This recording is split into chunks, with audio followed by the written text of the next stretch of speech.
O estudo de hoje, na verdade, é uma sihá, um discurso do Rebbe de Lubavitch muito famoso. Dizem que a cada 2, 3 anos todos os rabinos repetem esse discurso, porque ele tem uma mensagem muito bonita, muito positiva. Se eu não me engano, 2 anos atrás estudamos uma aula presencial na residência do Jacques Zituni. Eu acho que não todos estavam lá, então vamos compartilhar, vamos estudar hoje também.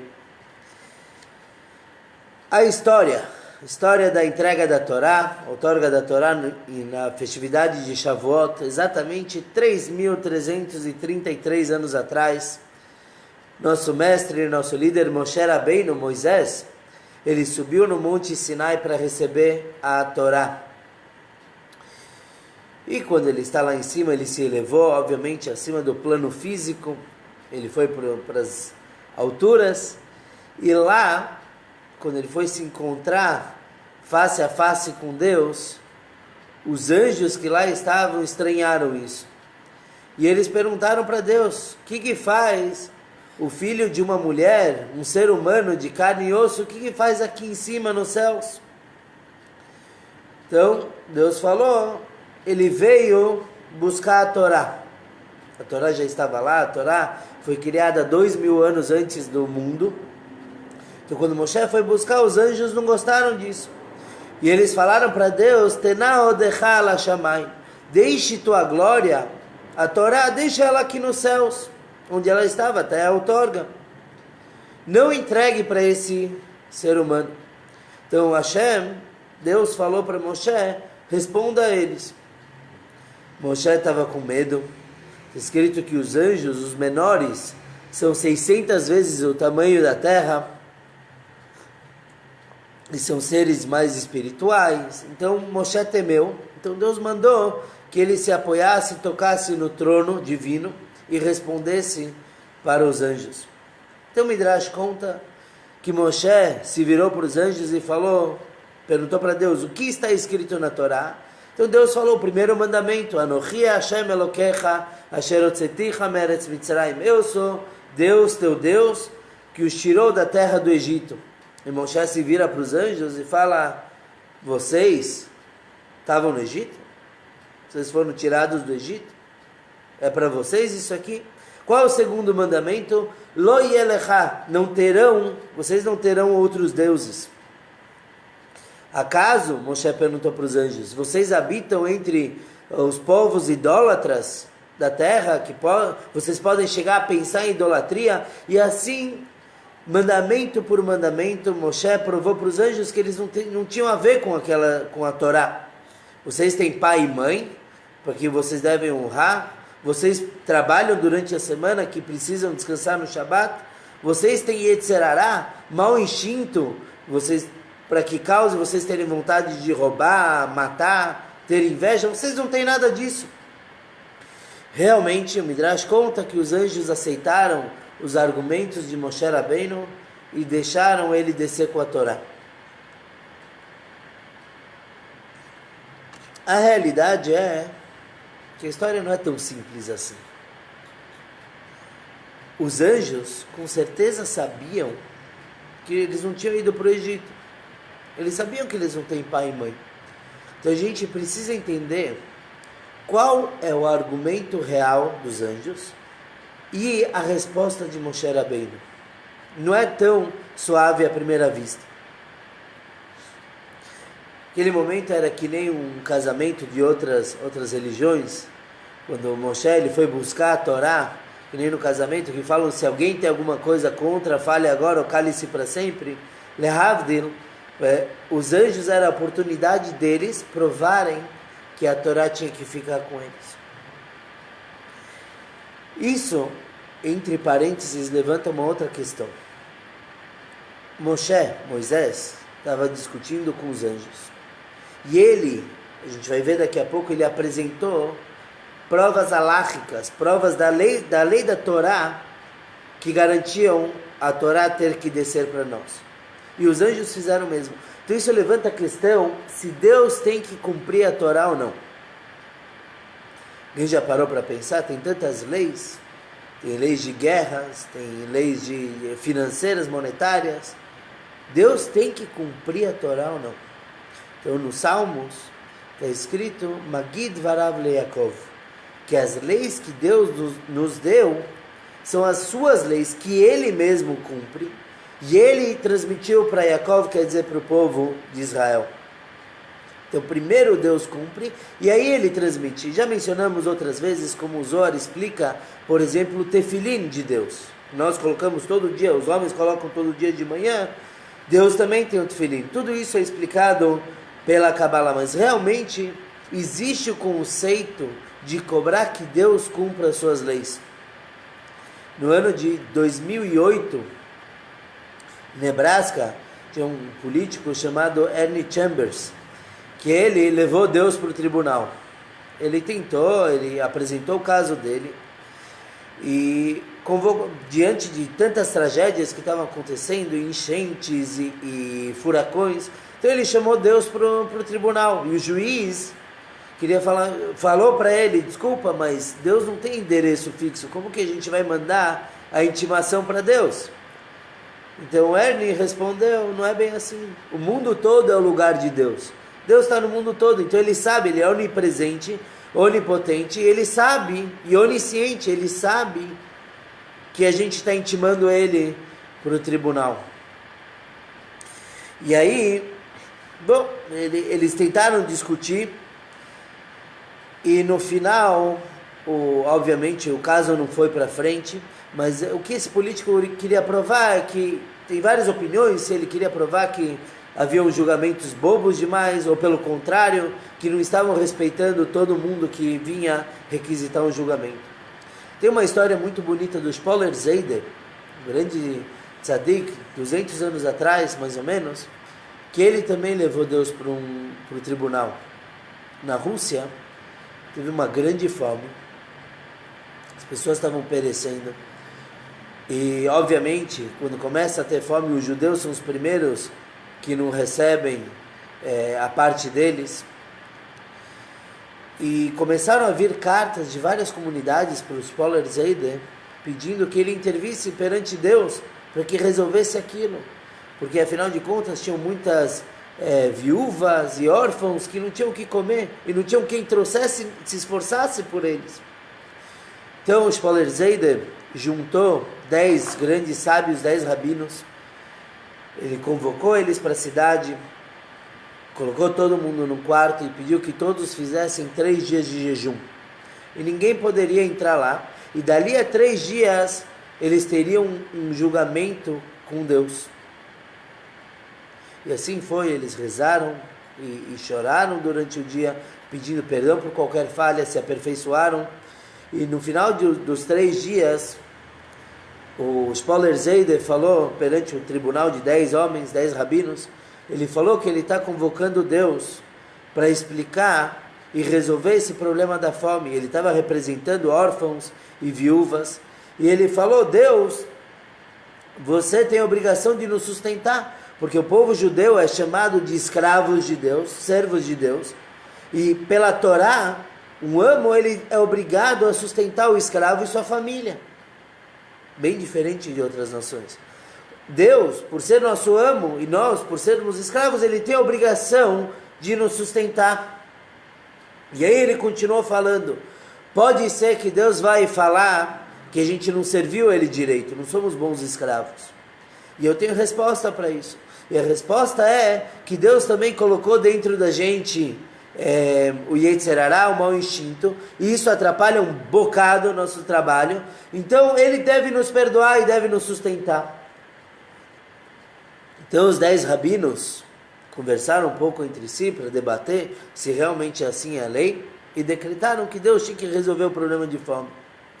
Depois de 5 dias veio o aviso do governo falando que estava tudo resolvido, que da Sibéria eles iam mandar cereais, os caminhos tinham congelado, estavam com problemas, e finalmente resolveram esse problema, então receberiam uma enorme carga de comida.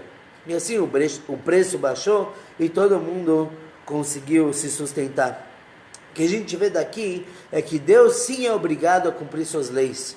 Então, se ele se obrigou na Torá que um amo deve sustentar o escravo e sua família, então ele também nos deve sustentar. Óbvio que para intimar a Deus por um julgamento tem que ser também uma pessoa de nível muito elevado. Bom, vamos voltar para o nosso tema principal, a conversa entre Moshe e os anjos e os malachim. Os anjos pediram que Deus deixasse a Torá lá em cima, e Moshe mostrou que a Torá não era aplicável aos anjos, e eles aceitaram.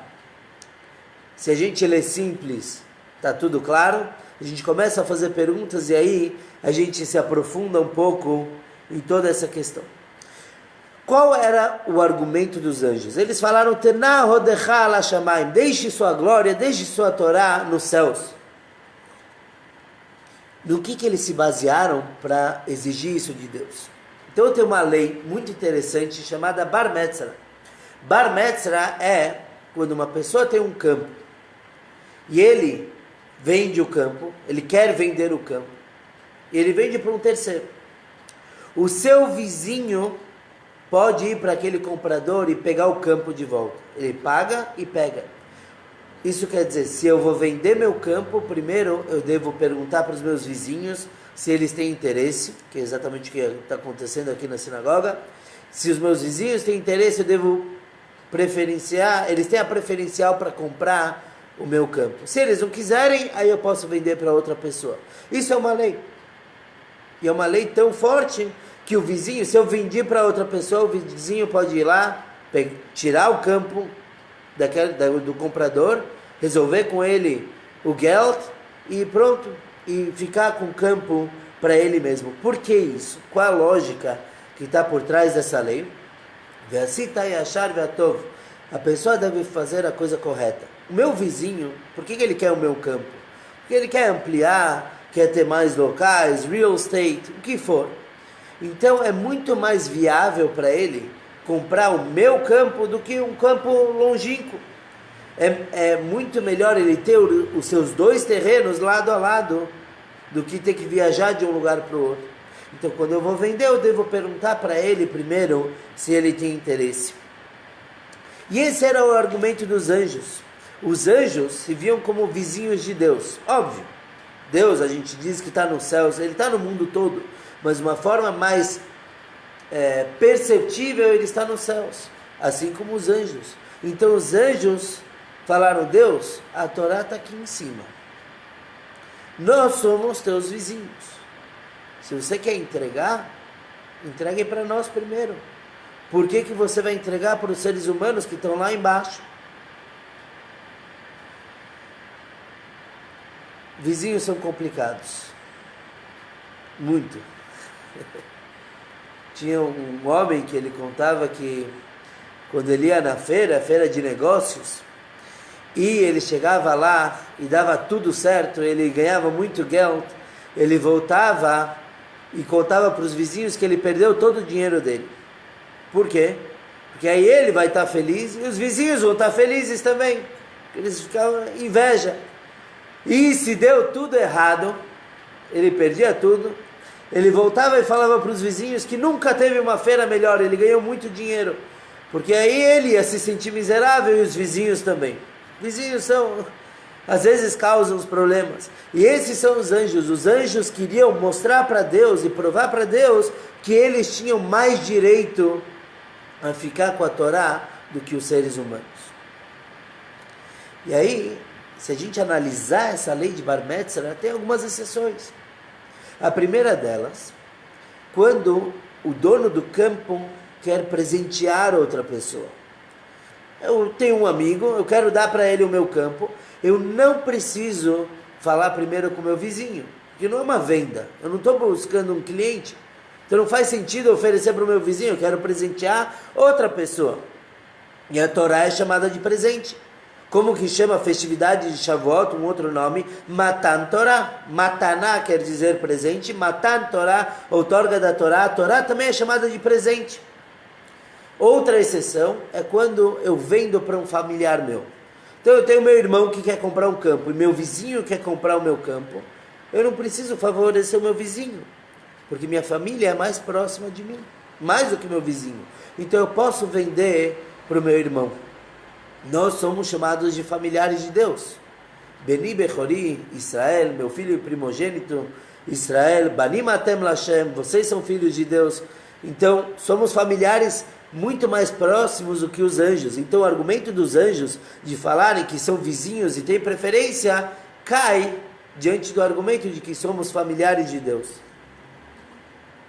Outros dois motivos também que mostram que a pessoa não precisa favorecer o vizinho é no caso dele vender para o sócio. Eu tenho um campo e eu tenho um sócio em alguma questão, eu posso vender para o meu sócio e não falar com o vizinho. Nós também somos sócios de Deus. Pelo menos duas formas. A primeira delas, se eu sou um juiz, e explicamos 2 semanas atrás, se não me engano, que todos somos juízes, e quando nós julgamos alguém da forma correta, nos tornamos sócios de Deus. Assim está escrito. E outra forma de ser sócios de Deus, quando na sexta-feira à noite nós recitamos no Sidur, Vaichulu Hashamayim ve'aretz, que se terminou a criação dos céus e da terra, o texto que está no final da reza da noite e no começo do Kiddush, quando recitamos isso, Deus nos considera como seus sócios.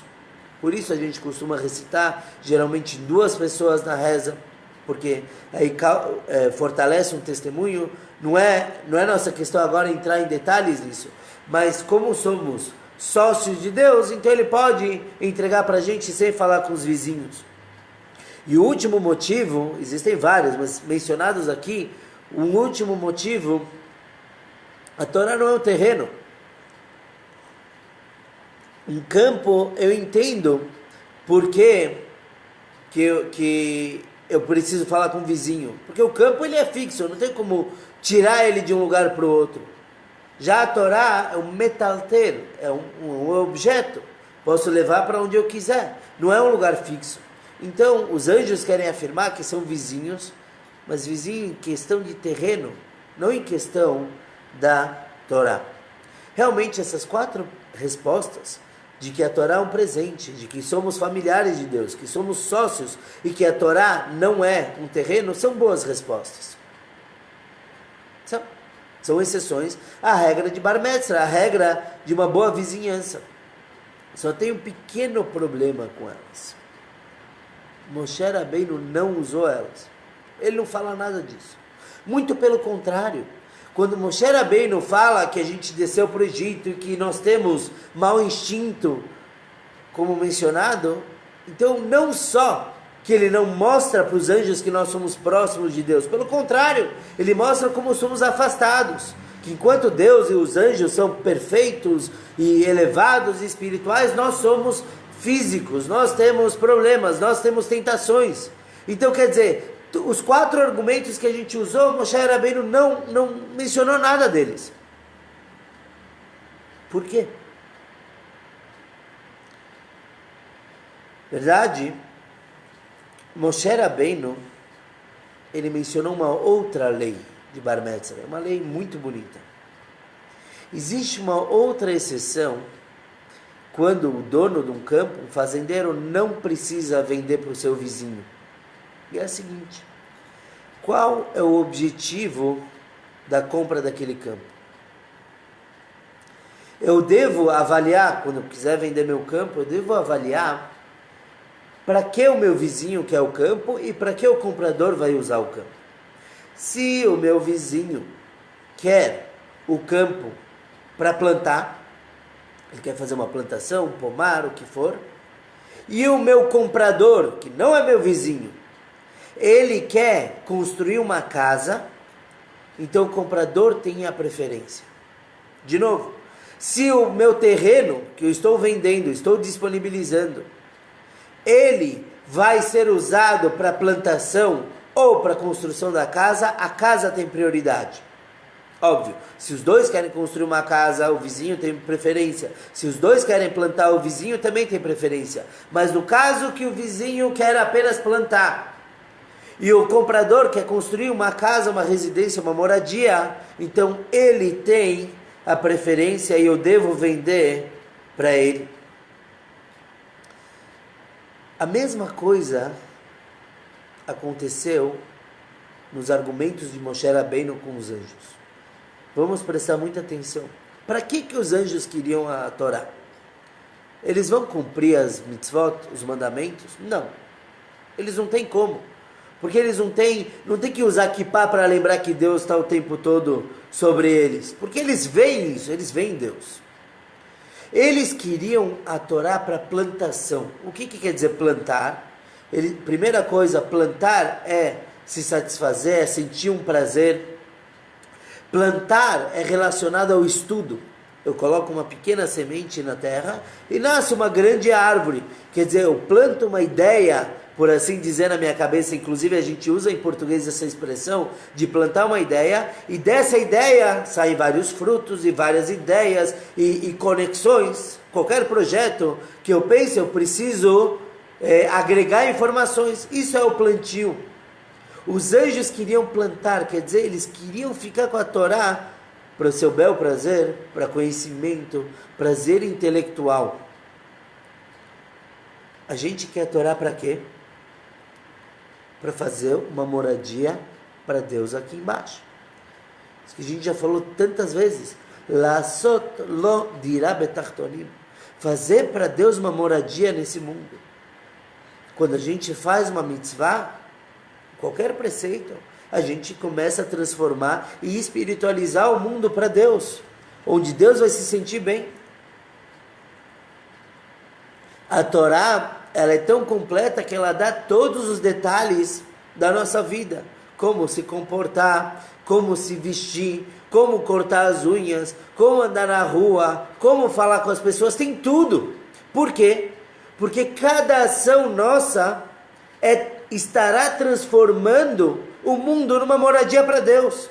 São os detalhes. Se eu vou ter uma casa nova, eu quero a parede de tal cor e a luz de tal forma, tudo isso são detalhes que os pedreiros vão fazer. Nós somos, por assim dizer, os pedreiros de Deus.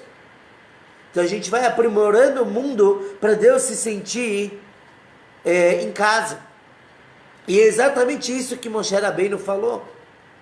Vejam bem, os anjos de novo, eles falaram que são vizinhos de Deus e eles devem receber a Torá primeiro. O que Moshe Rabbeinu falou? Depende. Vocês querem para ter prazer. Os anjos realmente só queriam a parte mística da Torá, porque a prática eles não têm como fazer.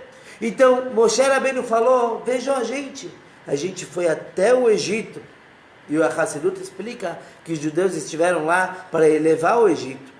Nós temos tentações, nós temos o mau instinto, que quer fazer a gente pecar, que dificulta a gente para fazer as mitzvot, porque esse é o nosso objetivo. Se uma pessoa está a caminho de algo errado, ele vai ter muito menos obstáculos do que quando ele está fazendo a coisa certa.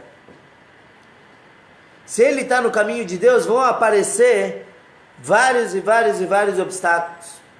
Então, a resposta do Moshe Rabbeinu, ele mencionou para os anjos, não que os anjos não tinham nada a ver com a Torá, porque a parte mística sim é relacionada a eles. Não, ele mostrou, vocês não têm pai e mãe para cumprir essa mitzvah, para transformar o mundo, para honrar eles. Vocês não trabalham com o mundo para ter o Shabat, para descansar. Então, a gente quer a Torá para fazer uma moradia para Deus. Então, mesmo se a gente falar que a Torá não é terreno, inclusive, com o argumento de que a Torá não é terreno, existe um problema. O terreno tem essa lei de Bar Mitzvah porque você não consegue aquele terreno em lugar nenhum no mundo. A Torá é a mesma coisa, a Torá é única. Então, Moshe Rabbeinu provou para os anjos, por A mais B, que o argumento deles de serem vizinhos de Deus não cabe aqui na Torá. Porque o nosso uso é muito mais profundo, é muito mais importante. E daqui a gente tem algumas lições. A primeira delas, que a Torá não foi entregue para ficar na teoria. É muito bonito estudar a Torá, é muito bonito escutar shiurim, mas para que a gente faz isso? Se a pessoa escuta ou lê um livro de Torá, entra por um ouvido e sai pelo outro, ou ele lê e logo esquece, Então é que nem os anjos, é para o prazer dele, tudo bem, é melhor do que nada, por assim dizer, mas não faz efeito, não traz o verdadeiro objetivo da Torá. Então a primeira lição do argumento de Moshe Rabbeinu é que não é para ficar na teoria, não é para ser que nem os anjos e deixar o estudo da Torá na teoria. E o segundo deles é lembrar a gente que nós não somos anjos também. Quando a gente está no caminho da Torá, é difícil. E a gente cai. Eu falo no plural porque todo mundo cai. Sempre tem problemas. Quero cumprir Shabat, por exemplo, algumas horas do Shabat. Só está começando, eu vou cumprir 2 horas no Shabat. Naquelas 2 horas o teu telefone nunca vai tocar tanto. Nunca vai ser tão difícil. Nós não somos anjos. Anjos são que nem robôs. Para eles é tudo fácil. Para a gente não é um desafio. Todos os dias. Não importa o nível da religiosidade da pessoa. Tudo é difícil para a gente. O caminho de Deus... Me lembrou uma frase que minha filha Messode falou semana passada. Imagina a pessoa está indo no caminho de Deus e ele encontra Deus no caminho. Para ela é muito figurativo ver Deus no caminho. O caminho de Deus não é sempre tranquilo, não é sempre lisinho. Com o tempo ele vai ficando liso. Na verdade, nós vamos alisando. No começo, qualquer mitzvah, seja pôr tefilim de manhã, seja estudar 5 minutos de Torá, no começo é difícil. E a gente vai tentando, até que com o tempo vai ficando mais tranquilo. Na verdade, somos nós que estamos pavimentando esse caminho e deixando ele de uma forma mais confortável. Então, Moshe Rabbeinu quer lembrar a gente de que não vai ser fácil. Temos Yetzer Hará, temos mau instinto. A gente desceu no Egito. O Egito, falamos antes do Pesach, o Egito tem a dificuldade de ser uma limitação. Mitzrayim, que é Egito em hebraico, vem de Metzarim, de limitações. E nós estamos constantemente colocando e tirando limitações. Não é fácil. Não somos anjos.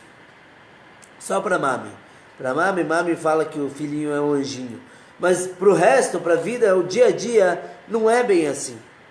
Então vamos lembrar que Moshe Rabbeinu, ele foi lá, encarou os anjos, teve, como a gente falou, uma discussão relativamente complexa, tudo isso para trazer para a gente a Torá, para trazer para a gente o caminho da verdade, o caminho das brachot, o caminho da tranquilidade. Bezrat Hashem, que esse ano possamos receber a Torá. Afinal de contas, cada ano no Shavuot, a gente recebe a mesma luz de 3.333 anos atrás, que possamos aproveitar isso para ganhar mais comprometimento com o estudo da Torá e, obviamente, acompanhando tudo isso, brachot, em todas as áreas da nossa vida.